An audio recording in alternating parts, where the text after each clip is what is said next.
Em todo lugar que você vai, só encontra a mesma história do galeão Botafogo, não é?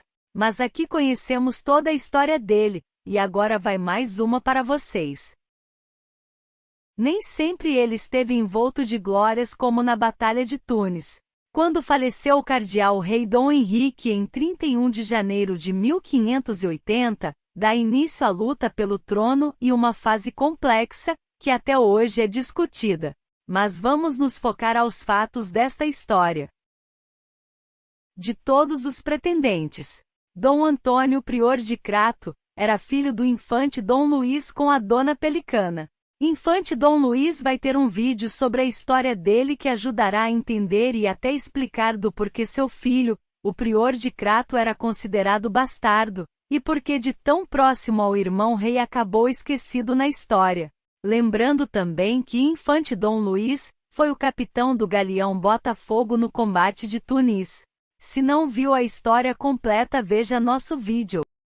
Sendo um dos 7 pretendentes à coroa, por morte do seu tio, o cardeal rei Dom Antônio, o Prior de Crato, fez-se aclamar rei de Portugal em Santarém aos 19 de junho do mesmo ano, e poucos dias depois em Lisboa. Mas por diversos fatores foi considerado o genuíno herdeiro Dom Felipe de Espanha, e ele iria reivindicar seu trono nem se fosse na força. Lembre-se que o reino espanhol era o mais forte reino naquele tempo, acabava de sair do período de Carlos V, só para ter uma ideia. Enfim, Dom Felipe, rei de Espanha, não aceitou a coroação e enviou seu exército e marinha contra Portugal para reivindicar o trono, contando com o apoio de muitos setores de Portugal. Tentando opor-se e defender o seu reinado, trata de preparar sua defesa e seu exército. Mas lembre-se que só contava com o povo, pois os setores organizados muito pouco fizeram por ele. Dom Antônio envia seu exército para a Ponte Alcântara, o melhor ponto estratégico para tentar conter os castelhanos. No total, as tropas de Felipe II reunidas nos arredores de Badajoz contavam 24.000 a 25.000 homens, 21.000 a 22.000 infantes e 3.000 cavaleiros, lideradas por D. Fernando Álvares de Toledo, Duque de Alba, temido ex-governador dos Países Baixos, veterano das guerras da monarquia hispânica contra os holandeses. Mas não era só. Em Cádiz, reuniu-se uma armada de 66 galéis, 21 naus e 9 fragatas, sob o comando de D. Álvaro de Bazan, Marquês de Santa Cruz, ninguém mais ninguém menos do que o vencedor da Batalha de Lepanto. Não estava fácil a vida para o Dom Antônio, Prior de Crato, mas para combater a armada ele possuía uma artimanha escondida. Sabendo que os espanhóis poderiam vir por mar diretamente para Lisboa e cercando suas tropas, ele logo passa às suas tropas algo que seu pai lhe falava: o galeão São João Batista. Estava ancorado no Tejo o famoso galeão São João Batista, vulgo Botafogo. Algumas fontes dão conta de que ele estava encostado e sem uso pela coroa, outras fontes dão conta de que apenas estava ancorado entre missões.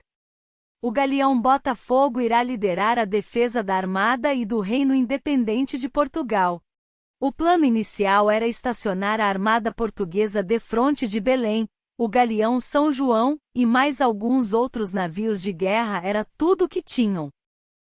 E o galeão Botafogo era o trunfo da vitória. Enquanto ele lutava com todas as forças por terra contra o Duque de Alba, o Marquês de Santa Cruz rumou, como previsto por Dom Antônio, para a capital. A minúscula armada portuguesa liderada pelo galeão Botafogo repelia todas as investidas feitas. O Marquês de Santa Cruz, famoso vitorioso da Batalha de Lepanto, não consegue superar a defesa.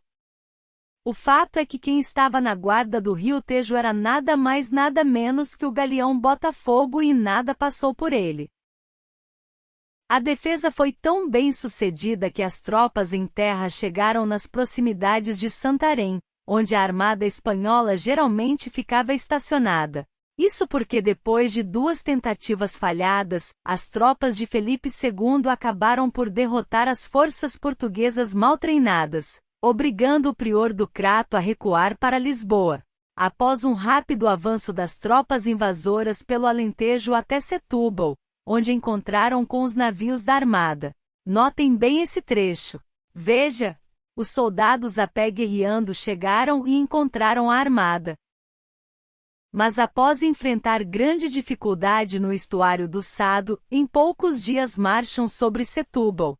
Setúbal caiu, entregando-se às forças superiores combinadas do Duque de Alba e do Marquês de Santa Cruz que neste combate se encontraram. Agora que as duas forças se encontraram, Duque de Alba experiente combatente e veterano das guerras contra os Países Baixos e o Marquês de Santa Cruz almirante que simplesmente venceu a Batalha de Lepanto. Seria impossível para o prior de Crato aquartelado em Lisboa com suas tropas e tripulações mal treinadas vencer. Nem mesmo o galeão Botafogo nada mais poderia fazer de diferença para a vitória, pois seria decidido por terra. E assim a esquadra castelhana liderada por Marquês de Santa Cruz, surgiu em frente de Lisboa ao mesmo tempo em que o exército liderado pelo Duque de Alba surge por terra. O que você faria se estivesse como rei de Portugal tentando manter sua independência? Exatamente o que o Dom Antônio Prior de Crato fez, bate em retirada para lutar uma próxima vez.